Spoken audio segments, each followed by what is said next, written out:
Hello everyone. So today we will study about nutrition. So basically nutrition क्या है हम सभी को पता है but let's just have a quick review. Okay. So for example हमारे पास एक कार है तो उस कार को अगर एक पोजीशन से एक जगह से दूसरी जगह जाना है तो उसके लिए क्या चीज़ की ज़रूरत होगी. वी ऑल नो कि उसमें पेट्रोल चाहिए, डीजल चाहिए या फिर इलेक्ट्रिसिटी चाहिए. तो वो सारी चीज़ें क्या कर रही हैं. They basically give the car that fuel, that energy to move from one place to another. Similarly, अब हम अपनी बॉडी की बात करते हैं. हमारी बॉडी भी क्या है, एक कार की तरह है, राइट जिसकी मेंटेनेंस के लिए, मूवमेंट के लिए हमें एनर्जी चाहिए होता है. उस डैमेज को रिपेयर करने के लिए हमें न्यूट्रिशन चाहिए होता है, राइट. तो nutrition is that process by which a living organism obtain its food and utilize its food for the purpose of life. So now basically we'll go upon the nutrition in human beings. अब हम लोग खाना खाते हैं, right. तो जो हम खाना खा रहे हैं तो उसका क्या हो रहा है, like full process will get to know. तो बेसिकली ह्यूमन डाइजेशन में 5 स्टेप होते हैं. First is ingestion, second is digestion, third is absorption, fourth assimilation and fifth egestion. अब हम एक एक स्टेप को इन डिटेल देखते हैं. Ingestion means in means inside. तो हमें एक फूड है, सपोज करो हमारे पास दाल, चपाती, फ्रूट्स कुछ भी है, तो उसको जब हम अपने माउथ में इनसाइड आवर बॉडी लेते हैं दैट इज इंजेशन. देन उसका प्रॉपर वो नीचे जाके डाइजेशन होता है, एब्जॉर्प्शन होता है, उसका अपटेक होता है दैट इज एसिमिलेशन, और एट द एंड इजेशन होता है. Egestion is for E means exit. तो इस तरह से we can remember all the 5 steps जो हमारी बॉडी में हो रहे हैं. तो ह्यूमन बीइंग्स में बेसिकली जो हमारा डाइजेस्टिव सिस्टम है वो 2 पार्ट्स में बना है. सबसे पहले एलिमेंट्री कैनाल और दूसरा आता है एसोसिएटेड ऑर्गन्स. तो बेसिकली एलिमेंट्री कैनाल क्या है. अब हमने जो फूड लिया है, जो एप्पल हमने खाया है, वो बेसिकली माउथ से इंजेशन से लेकर इजेशन दैट इज एक्सक्रीशन तक जाएगा. So mouth to anus is the digestive canal, alimentary canal. And उसके साथ साथ कुछ organs होते हैं जिनको हम बोलते हैं associated organs. वो basically क्या करते हैं, digestion में help करते हैं. For example, liver, pancreas, gall bladder. So ये सब अपने अपनी कुछ कुछ secretions देते हैं जिसकी वजह से digestion process जो होता है वो easily हो पाता है. अब लेट्स सी, अगर आपके सामने पिज़्ज़ा, बर्गर या फिर कुछ भी अच्छा सामान रखा हो खाने का, तो सबसे पहले उसे देखते ही क्या होता है, दैट सेंसेशन. एग्जैक्टली, हम बोलते हैं ना मुंह में पानी आ गया. So that is not just water. Basically किसी भी फूड आइटम को देखने के बाद हमारा जो माउथ होता है दैट सिक्रीट अ फ्लूइड जिसको हम बोलते हैं सलाइवा, एंड उसको सिक्रीट करता है associated organ salivary gland. So basically क्या काम होता है माउथ का, हमें बेसिकली सबको पता ही है कि च्यूइंग के लिए या फिर क्रशिंग के लिए, ग्राइंडिंग के लिए टीथ वगैरह रिस्पॉन्सिबल होते हैं. सिमिलरली हमारे पास टंग होती है जो मिक्सिंग में हेल्प करती है सलाइवा को फूड के साथ, उसको छोटे छोटे पार्ट में कन्वर्ट करती है. सो बेसिकली जो सलाइवा होता है that converts a complex food substance into a simple one. And जहाँ पे मोर स्पेसिफिकली हम बात करते हैं कार्बोहाइड्रेट्स की, स्टार्च की, तो उसका ब्रेकडाउन जो होता है वो माउथ से स्टार्ट हो जाता है. अब वो जो ब्रेकडाउन हो रहा है that is with the help of an enzyme. So basically वो जो एंजाइम है जो हेल्प करता है एक कॉम्प्लेक्स स्टार्च को, कॉम्प्लेक्स कार्बोहाइड्रेट को सिंपल शुगर में कन्वर्ट करने में, वो होता है सैलिवरी अमाइलेज. माउथ में तो डाइजेशन स्टार्ट हो गया है बट हमें क्या करना है, माउथ से स्टमक तक उसको लेकर जाना है. तो जो कनेक्टिविटी होती है माउथ टू स्टमक उसको हम बोलते हैं फूड पाइप, जिसका दूसरा नाम क्या है, ईसोफेगस.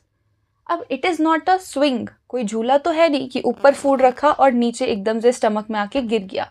वहाँ पर एक होता है पर्टिकुलर मूवमेंट्स जो कि बहुत ही रिदमिक होती, जिनको हम बोलते हैं पेरिस्टाल्टिक मूवमेंट्स.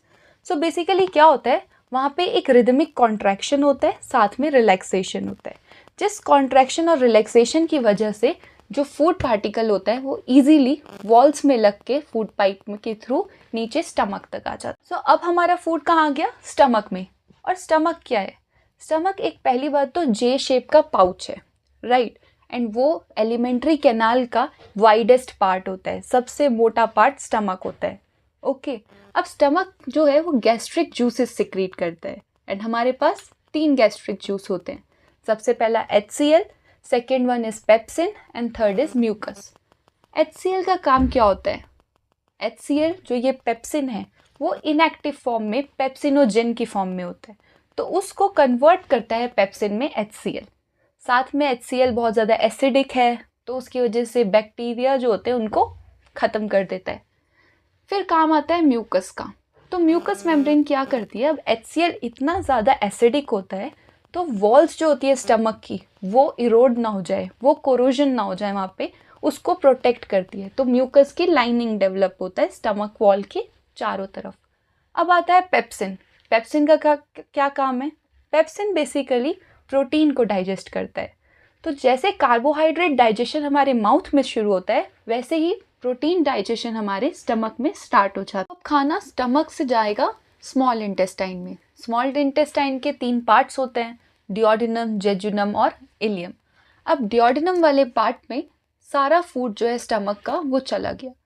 अब वहाँ पर हमारे आते हैं एसोसिएटेड ऑर्गन्स जो अपने अपने सिक्रीशंस वहाँ पर डालते हैं। सबसे पहले आता है लिवर।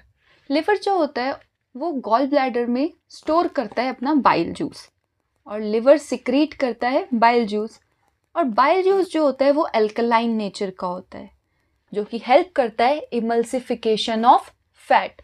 तो यहाँ पर स्मॉल इंटेस्टाइन में क्या होता है? फैट का इमल्सिफिकेशन स्टार्ट हो जाता है।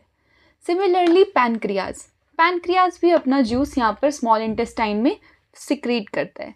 वहाँ पर हमारे पास अगेन 3 जूसेस आते हैं। पहला होता है ट्रिप्सिन, दूसरा होता है पैनक्रियाटिक एमाइलेज, और तीसरा होता है हमारे पास लाइपेजेस। सो बेसिकली अब यहाँ पे जो ये 3 एंजाइम हैं, तो ट्रिप्सिन हेल्प करता है प्रोटीन डाइजेशन में, फर्दर प्रोटीन को पेप्टाइड्स में कन्वर्ट करने का। दूसरा आता है लाइपेजेस जो फैट को फर्दर डाइजेस्ट करता है, एंड देन है हमारे पास पैनक्रियाटिक एमाइलेजेस जो कि कार्बोहाइड्रेट के डाइजेशन में यूज़ होता है। अब बेसिकली जो स्मॉल इंटेस्टाइन है वो 5 to 7 मीटर लॉन्ग होती है अप्रॉक्सीमेटली, ओके। और स्मॉल इंटेस्टाइन को हम बोलते हैं फाइनल साइट ऑफ डाइजेशन। यहाँ पर स्मॉल इंटेस्टाइन के खुद के जूसेस भी होते हैं। फॉर एग्जाम्पल पेप्टाइडेजेस जो क्या काम करते हैं? प्रोटीन्स जो पेप्टाइड्स में कन्वर्ट हुए हैं उन्हें फर्दर एमाइनो एसिड्स में कन्वर्ट कर देना। या फिर लाइपेजेस जो फैटी एसिड्स एंड ग्लिसरॉल में हमारे फैट्स को फर्दर डाइजेस्ट कर देते हैं। तो बेसिकली हम क्या कर रहे हैं? एक कॉम्प्लेक्स स्ट्रक्चर को सिंपल फॉर्म में ले आए ताकि उनका एब्जॉर्प्शन हो सके। अब एब्जॉर्प्शन कौन कराता है? स्मॉल इंटेस्टाइन के पास फिंगर लाइक एक्सटेंशंस होते हैं जिनको हम बोलते हैं विलाई, एंड उन विलाई में होती है ब्लड सप्लाई। अब हमें पता है हमारी पूरी बॉडी में क्या सर्कुलेट होता है? ब्लड। तो अगर हमें उस एब्जॉर्प्शन करा कर सारे चीज़ों को हर एक टिश्यू, हर एक सेल्स तक पहुंचाना है, तो वो हम कराते हैं ब्लड के थ्रू, हमारी ब्लड वेसल्स के थ्रू। ये सरफेस एरिया बढ़ा देते हैं एंड जिसकी वजह से एब्जॉर्प्शन अच्छे से होता है। अब आता है एसिमिलेशन। हर एक जो सेल्स है, टिश्यू है, वो इस फूड को का अपटेक करते हैं, इस एनर्जी का अपटेक करते हैं। इसके बाद कुछ पार्ट ऐसा रहता है जो कि अनडाइजेस्टेड होता है और अनएब्जॉर्ब्ड होता है, एंड उस पार्ट को स्मॉल इंटेस्टाइन से ले जाया जाता है लार्ज इंटेस्टाइन में। लार्ज इंटेस्टाइन में वाटर का जितना भी एब्जॉर्प्शन हो सकता है, मैक्सिमम टू मैक्सिमम उसका एब्जॉर्प्शन होता है। बचे हुए पार्ट को क्या करते हैं? एनस के थ्रू बाहर एक्सक्रीट कर दिया जाता है। क्यों क्विक रिव्यू ले लेते हैं। क्या है बेसिकली? फूड हमने लिया, फूड को माउथ से लेकर गए ईसोफेगस के थ्रू स्टमक में, स्टमक से स्मॉल इंटेस्टाइन में जाएगा, जिसके बीच में हमारे एसोसिएटेड ऑर्गन्स आते हैं like liver, gall bladder, pancreas. Small intestine से लार्ज इंटेस्टाइन, लार्ज इंटेस्टाइन के बाद एनस के थ्रू एक्सक्रीटरी प्रोडक्ट हो जाता है। This is how human nutrition takes place. I hope you understood. Thank you.